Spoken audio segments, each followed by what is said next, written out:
À chaque fois qu'Amalek nous attaque, c'est juste avant une nouvelle naissance. La première fois qu'il nous attaque, c'est lorsque le peuple juif sort d'Égypte. On n'a même pas encore reçu la Torah qu'Amalek vient pour nous attaquer.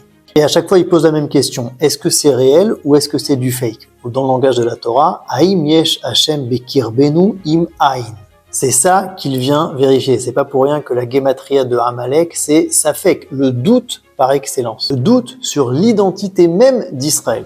Est-ce que ce peuple qui vient de sortir d'Égypte avec des grands miracles, etc., il est réellement particulier? Il a vraiment une mission particulière? Ou bon, est-ce que c'est finalement le hasard? Et puis tous ces miracles-là, c'est du fake. La deuxième fois qu'on rencontre Amalek, c'est juste après avoir nommé notre premier roi, Shaoul. Ça nous a pris des années à nous établir sur notre terre, à s'installer, et finalement, on a enfin une royauté comme il se doit, on est tous réunis. À ce moment-là, encore une fois, Amalek nous rencontre et demande « Est-ce que cette royauté-là, c'est vrai ou c'est du fake ?» Troisième fois, c'est à l'histoire de Purim, on est aussi dans une période charnière. Am Israël n'est plus chez lui. Il va finalement sortir dans son premier exil. Cet exil, il risque d'être long. Et là, il y a une question qui se pose. Est-ce que le peuple juif, en dehors de sa terre, reste le peuple juif ou pas ? C'est exactement ce que dit Haman à Achashverosh. Il y a un peuple un, mais il est dispersé. Donc est-ce qu'il reste un ou pas? Donc à chaque époque, Amalek nous pousse à répondre à cette question.